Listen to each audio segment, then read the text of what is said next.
नमस्कार, एक बार फिर से स्वागत है आप सभी का इंडिया न्यूज बिजनेस के खास शो लर्निंग में, जहाँ पे हम बात करते हैं डेली ऐसे टर्म्स की जो हमारे डेली रोजमर्रा में सुनने में आती है, न्यूज में भी पढ़ते हैं, अखबारों में भी पढ़ते हैं, लेकिन बहुत सारी चीजें उसमें ऐसी होती है जो हमें समझ में नहीं आती है। उन्हीं चीजों को आज हम डिकोड करने जा रहे हैं गौरव जी के साथ। गौरव जी नमस्कार, स्वागत है आपका शो में। नमस्कार कंचन जी, और दर्शकों को भी मेरी तरफ से नमस्कार जी। तो लास्ट हमने कुछ एपिसोड्स में बात करी थी सीपीआई डेटा की और जीडीपी की, और ऐसी बहुत सारी टर्म्स हम लेके आए थे आपके समक्ष, ताकि आपको उन चीजों के बारे में समझ में आ सके। इजीली आप भी कोई भी न्यूज जैसे ही पढ़ते हैं उसको समझ सके कि आप क्या न्यूज पढ़ रहे हैं, उसका एक्चुअल में मतलब क्या है, और सबसे मेन कि आपकी जेब में उन चीजों का किस तरीके से असर पड़ता है। आज हम पढ़ने वाले हैं, आज हम समझने वाले हैं गौरव जी से कि फ्री ट्रेड एग्रीमेंट क्या होता है। ये वर्ड हमारे हमें काफी बार सुनने में आता है कि फ्री ट्रेड एग्रीमेंट चल रहा है बिटवीन द कंट्रीज, लेकिन ये होता क्या है, क्या ये असल में फ्री में होता है या इसके पीछे कोई और चीजें होती है, वो सारी की सारी चीजें समझते हैं। लेकिन उससे पहले हम एक दो चीजें कवर कर लेते हैं जो अभी हाल फिलहाल में न्यूज में हमें सुनने को मिल रही है, सुर्खियों में है कि अभी इंडिया की बातचीत चल रही है इजिप्ट के साथ कि वहां पे ऐसा हो सकता है कि इंडिया और इजिप्ट के बीच में फ्री ट्रेड एग्रीमेंट होने की संभावना है। ऐसा हो सकता है कि जो टैरिफ रेट्स है वो या तो नेगोशिएबल हो जाएंगे या तो उसे कंप्लीटली इस तरीके से हटा दिया जाएगा। आगे की जानकारी लेते हैं पूरी गौरव जी के साथ।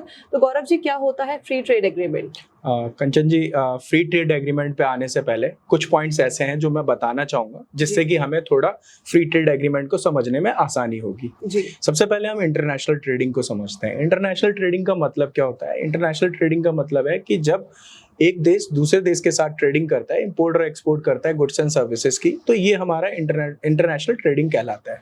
अब इस इंटरनेशनल ट्रेडिंग में हम क्या करते हैं, हम दो तरीके के ट्रेड ले लेते हैं। एक बिलेटरल ट्रेड होता है और एक मल्टीलेटरल ट्रेड होता है। जब बिलेटरल ट्रेड की बात करी जाए तो जब ट्रेडिंग जो है वो दो देशों के बीच में हो, कोई भी दो देशों के बीच में हो, तो वो बिलेटरल ट्रेड कहलाता है। लेकिन जब ट्रेडिंग बहुत सारे देशों में आपस में ट्रेडिंग चल रही हो तो उसे हम मल्टीलेटरल ट्रेड कहते हैं। इसके अलावा कुछ टर्म्स और हैं जिनको मैं अभी क्लियर करना चाहूंगा। पहला है टैरिफ बैरियर, दूसरा है नॉन टैरिफ बैरियर। अब ये टैरिफ बैरियर क्या होता है? बेसिकली हम क्या करते हैं, इंपोर्ट और एक्सपोर्ट को कम करने के लिए या उसमें कुछ चैलेंजेस क्रिएट कर देते हैं जिससे कि इंपोर्ट और एक्सपोर्ट कम से कम हो पाए या इंपोर्ट एक्सपोर्ट बिजनेस कम हो पाए।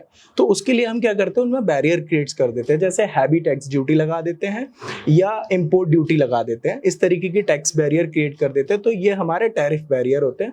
वहीं अगर हम नॉन टैरिफ बैरियर की बात करें तो हम कोटा जैसा सिस्टम एग्जीक्यूट कर देते हैं, जहां पे इंपोर्टर के साथ कुछ लिमिटेशंस हो जाती है कि वो एक एक्स नंबर ऑफ क्वांटिटी तक ही इंपोर्ट कर सकता है, या फिर हम लाइसेंसिंग जैसे सिस्टम को एग्जीक्यूट कर देते हैं कि जहां पे इंपोर्टर अगर कुछ भी या एक्सपोर्टर इंटरनेशनल ट्रेडिंग में ट्रेडिंग करना चाहता है तो वहां पे उसको लाइसेंसिंग सिस्टम से गुजरना पड़ेगा। तो इस तरीके के बैरियर्स क्रिएट कर देते हैं। अब हम बात करते हैं फ्री ट्रेड एग्रीमेंट की। तो फ्री ट्रेड एग्रीमेंट बहुत सिंपल टर्म है, जिसका मतलब है कि जब दो या दो से ज्यादा देश आपस में ट्रेडिंग करते हैं और उन ट्रेडिंग के ड्यूरेशन में ये जो टैरिफ और नॉन टैरिफ बैरियर को या तो खत्म कर दिया जाता है या मिनिमाइज कर दिया जाता है, जिससे कि इंटरनेशनल ट्रेडिंग में आसानी हो सके। इसी को हम फ्री ट्रेड एग्रीमेंट कहते हैं। जी। तो गौरव जी, हमने ये तो समझ लिया कि फ्री ट्रेड एग्रीमेंट क्या होता है, किस तरीके से ये होता है। अब इसके कुछ ना कुछ कोई भी चीज आती है तो उसके कुछ पॉजिटिव साइड्स भी होते हैं, कुछ नेगेटिव साइड्स भी होते हैं। फ्री ट्रेड एग्रीमेंट के क्या पॉजिटिव साइड्स हैं और क्या नेगेटिव साइड्स हैं? ठीक है, हम बात करते हैं इस बारे में। और सबसे पहले तो मैं ये कहना चाहूंगा कि बहुत सारे होते हैं, बट सारी चीजें अभी हम नहीं कवर कर रहे हैं, हम कुछ पॉइंट्स कवर करते हैं। इसमें सबसे पहले हम इसके नेगेटिव साइड्स को कवर कर लेते हैं, क्योंकि नेगेटिव साइड पहले कवर करने के बाद पॉजिटिव करेंगे तो ज्यादा बेनिफिट अच्छे समझ में आएंगे हमें। तो जब नेगेटिव साइड की बात करी जाए तो जब फ्री ट्रेड एग्रीमेंट होता है, इसका मतलब है कि हम एक एग्जांपल से समझ लेते हैं, सिचुएशन क्रिएट कर लेते हैं तो इजीली समझ में आएगा। जैसे कोई भी फॉरेन कंट्री हमारे देश में जब आएगी तो वो या तो टेक्नोलॉजी लेके आएगी या कुछ ना कुछ रिसोर्सेज जो जिसमें वो बहुत ज्यादा रिच है वो लेके आएगी। अगर हम टेक्नोलॉजी के ही टर्म्स में बात करते हैं तो जो पहला चैलेंज आएगा वो होगा जॉब लॉसेस का चैलेंज, क्योंकि जब सामने से कोई टेक्नोलॉजी आएगी तो उसका एक रिस्क होता है कि जब टेक्नोलॉजी आती है तो जॉब लॉसेस होने के चांसेस होते हैं। तो ये पहला चैलेंज जो आता है वो ये है कि जॉब लॉसेस होने के चांसेस बहुत ज्यादा होते हैं। सेकेंड पॉइंट होता है आपका अनइक्वल ट्रेड बेनिफिट्स की बात करी जाती है। तो अनइक्वल ट्रेड बेनिफिट्स में जब हम बात करते हैं तो बहुत सारे सेक्टर्स हैं। जैसे हम बात करते हैं दो सेक्टर्स हम ले लेते हैं, एक आईटी सेक्टर है और एक एग्रीकल्चर सेक्टर है। जब हम आईटी सेक्टर की बात करते हैं तो अब जब फ्री ट्रेड एग्रीमेंट होता है तो उसमें आईटी सेक्टर्स को तो ग्रोथ मिलता है, आईटी सेक्टर्स को तो सपोर्ट मिलता है। लेकिन वहीं अगर हम फ्री ट्रेड एग्रीमेंट के बाद आईटी सेक्टर के बाद जब हम एग्रीकल्चर सेक्टर की बात करते हैं तो वहां पे इसको कुछ नुकसान का सामना करना पड़ता है। जैसे फॉर एग्जांपल हो सकता है कि कुछ चीजें ऐसी हों जो एग्रीकल्चर के अगेंस्ट इंपोर्ट की जा रही हैं और उनको वो हमारे डोमेस्टिक प्रोडक्ट के कंपैरेटिव ज्यादा चीपर हो, जिससे हमारे एग्रीकल्चर को चैलेंजेस मिल सकते हैं। तो ये इस तरीके का होता है जहां पे एक तरफ एक इंडस्ट्री को तो फ्री ट्रेड एग्रीमेंट का बेनिफिट मिलता है, वहीं दूसरी तरफ एक इंडस्ट्री को फ्री ट्रेड एग्रीमेंट का नुकसान का सामना करना पड़ता है। एंड इसके अलावा अगर हम बात करें तो एनवायरनमेंट को थर्ड जो डिमेरिट पॉइंट है ये है, एनवायरनमेंट को नुकसान पहुंचने के ज्यादा चांसेस होते हैं। क्यों ज्यादा चांसेस होते हैं इसको भी हम समझते हैं। जब फ्री ट्रेड एग्रीमेंट होगा तो रैपिड इंडस्ट्रियलाइजेशन भी होगा, और जब रैपिड इंडस्ट्रियलाइजेशन होगा तो इंडस्ट्रीज से जो वेस्टेज ऑफ रिसोर्सेज होगा वो कहीं ना कहीं एनवायरनमेंट को नुकसान पहुंचाएगा। तो ये तो थे इसके नेगेटिव साइड। बट जब हम इसके पॉजिटिव साइड की बात करें तो इसमें सबसे पहला आता है आपका इंक्रीज ट्रेड। अब इंक्रीज ट्रेड का मतलब क्या है? दो कंट्रीज हैं, हर एक कंट्री के पास अपने कुछ कंट्रीज टेक्नोलॉजी में बेटर होती हैं तो कुछ कंट्रीज रिसोर्सेज के टर्म में बेटर होती हैं। तो अब होता है क्या, जब इंटरनेशनल ट्रेडिंग हो रही होती है और वहां पे फ्री ट्रेड एग्रीमेंट है तो रिसोर्सेज की शेयरिंग बहुत आसान हो जाती है, जिसके वजह से ट्रेडिंग जो है वो इंक्रीज करती है। ये पहला मेरिट पॉइंट है। दूसरा अगर हम बात करें तो इसमें आता है एनवायरनमेंट सस्टेनेबिलिटी। एक तरफ मैंने डिमेरिट की बात करी है, बट यहाँ पे क्या होता है कि जैसे हम वर्ल्ड ट्रेड ऑर्गेनाइजेशन की बात करें, इस तरीके के इंस्टीट्यूशंस हैं जो प्रमोट करते हैं इंटरनेशनल ट्रेडिंग में कि आप सस्टेनेबल ग्रोथ की तरफ जाएं, जहां पे आप एनवायरनमेंट को ज्यादा नुकसान ना पहुंचाते हुए उन ट्रेड प्रैक्टिसेस को अडॉप्ट करें जिसके वजह से एनवायरनमेंट को कम से कम नुकसान पहुंचे। And last one is increase efficiency. अगर हम थर्ड पॉजिटिव पॉइंट की बात करें तो इंक्रीज एफिशिएंसी। अब देश की छोड़ो, अगर हम पर्सन टू पर्सन बात करें, हमारे खुद के अपने कुछ पोटेंशियल होते हैं। उन पोटेंशियल्स का सही यूटिलाइजेशन तभी हो पाता है जब हम उसको एग्जीक्यूट कर पाए। सिमिलरली अगर हम बात करें, हमारे देश के पास कुछ चीजें हैं जिनमें हमारा देश बहुत रिच है। For example fourth largest country है in terms of iron ore. अब ये रिसोर्स तो हमारे पास है, लेकिन इस रिसोर्स का एफिशिएंट यूटिलाइजेशन कब हो पाएगा? जब हम इंटरनेशनल ट्रेडिंग लेवल पे डील कर पाएंगे। तो ये है इसके कुछ पॉजिटिव साइड और कुछ नेगेटिव साइड।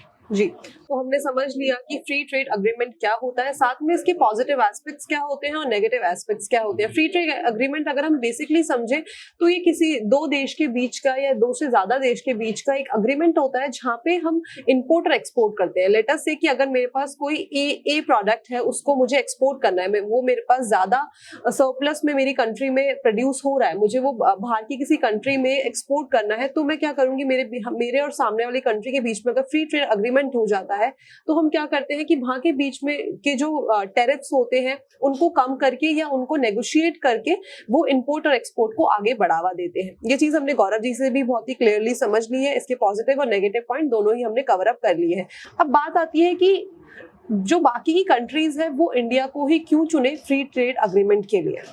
ठीक है, जैसे कि आपने सवाल किया कि इंडिया को ही क्यों चुने, सवाल जायज है क्योंकि हम इंडिया में बैठे हैं तो इंडिया के बारे में ही सोचेंगे। तो समझते हैं कि इंडिया में कोई भी हमारे देश के साथ फ्री ट्रेड एग्रीमेंट क्यों करे या हमारे देश के साथ ट्रेडिंग क्यों करे।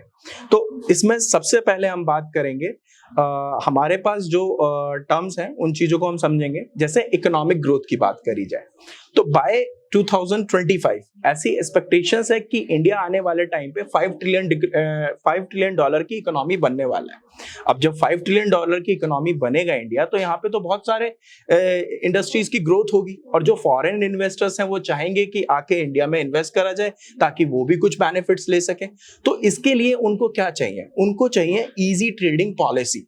अगर वो इजी ट्रेडिंग पॉलिसीज होंगी तो वो इजीली बिजनेस सेटअप कर पाएंगे और वो ट्रेडिंग कर पाएंगे हमारे देश के साथ। ये तो हो गया हमारा पहला बेनिफिट। दूसरा हम बात करें तो इंडिया एक ऐसी कंट्री है जो नेचुरल रिसोर्सेज के मामले में बहुत ज्यादा रिच है। मतलब हमारे देश में बहुत सारे नेचुरल रिसोर्सेज हैं। जैसा कि अभी मैंने थोड़ी देर पहले बोला था कि इंडिया 4th लार्जेस्ट कंट्री है in terms of iron ore. इसके अलावा मैग्नीज की बात करी जाए और इस लिथियम की बात करी जाए और काफी सारे नेचुरल रिसोर्सेज हैं जो हमारे देश में बड़े लेवल पे अवेलेबल हैं, और उन रिसोर्सेज का यूटिलाइजेशन तभी हो पाएगा जब ये चीजें हो पाएंगी। देन अगर हम नेक्स्ट टर्म की बात करें तो हमारे पास है skilled man power, specially engineering की अगर हम बात करें और आईटी सेक्टर की बात करें तो हमारे देश के पास बड़ी क्वांटिटी में स्किल्ड मैन पावर है। एक लॉजिकल टर्म समझते हैं, आपको भी पता होगा ये बात कंचन जी, कि इंडिया जो है वो वर्ल्ड की सबसे बड़ी कंट्री है जहां पे यूथ पॉपुलेशन बहुत बड़े लेवल पे है। अब यूथ पॉपुलेशन जब बड़े लेवल पे है तो व्हाट ऑब्वियस है कि हमारे पास मैन पावर भी बड़े लेवल पे है। और आईटी सेक्टर और इंजीनियरिंग सेक्टर की जब हम बात करें तो हमारे देश में तेजी से इसी तरफ एजुकेशन को भी प्रमोट किया जा रहा है और इसी तरफ एजुकेशन की तरफ डाइवर्टेड भी हो रहे हैं। तो दैट मीन्स हमारे पास एक स्किल्ड मैन पावर है। इस स्किल्ड मैन पावर के पॉइंट ऑफ व्यू को ध्यान में रखते हुए मैं ये भी बताना चाहूंगा कि बहुत सारी कंट्रीज हैं जो इसी वजह से हमारे देश में इन्वेस्ट करना चाहते हैं, just like Germany, USA and Finland. इस तरीके की कंट्रीज जो है वो हमारे देश में इन्वेस्ट करने की सोच रहे हैं, और सिंपल रीजन है कि हमारे पास स्किल्ड मैन पावर है इसलिए।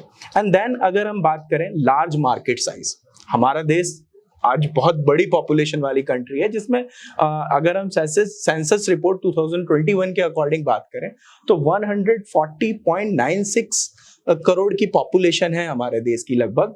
और इतने नंबर ऑफ पॉपुलेशन की बात करते हैं तो मार्केट साइज बहुत बड़ा है, यानी कि ऐसा नहीं है कि इंडिया में आके रिसोर्सेज ही लिए जा सकते हैं। इंडिया के पास एक इतना बड़ा मार्केट है जहां पे कोई भी कंपनी अपने प्रोडक्ट्स को स्टार्ट कर सकती है और उसे बड़े लेवल पे लेके जा सकती है। तो ये एक बेनिफिट निकल के आता है।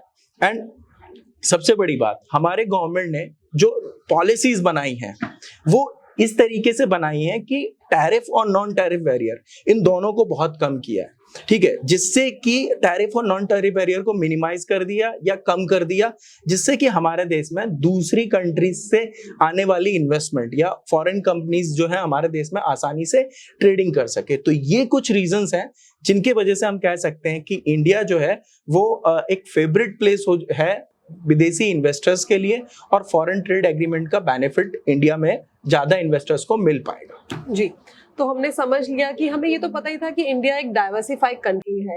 ऐसा नहीं है कि डाइवर्सिटी सिर्फ इंडिया के कल्चर में, साथ में इंडिया के नेचुरल रिसोर्सेज में भी हमें काफी ज्यादा डाइवर्सिटी देखने को मिलती है। रिसोर्सेज में नहीं, हमें यूथ में की बात करें तो काफी ऐसा नहीं है कि एक ही पैरेलल स्टेज में हमारे पास नंबर ऑफ जो है पॉपुलेशन है, हमारे पास हर एज सेक्टर की एक पॉपुलेशन है जो हमें एक तरीके से बड़ी मैन पावर हमारे तक लेके आती है और एक तरीके से हमें एक अच्छा देश बनाती है जहाँ पे और कंट्रीज यहाँ पे आके फ्री ट्रेड अग्रीमेंट कर सके। गौरव जी से हमने सारे के सारे एस्पेक्ट समझ लिए बहुत ही क्लियरली। तो गौरव जी से हमने समझ लिया कि फ्री ट्रेड अग्रीमेंट क्या होता है, इसके पॉजिटिव साइड्स क्या होते हैं, साथ में इसके नेगेटिव साइड्स क्या होते हैं, और बाकी जो बाहर के देश हैं वो इंडिया को ही क्यों चुने फ्री ट्रेड अग्रीमेंट के लिए। ऐसी ही लर्निंग के लिए जुड़े रहिए इंडिया न्यूज बिजनेस के खास शो लर्निंग के साथ। धन्यवाद।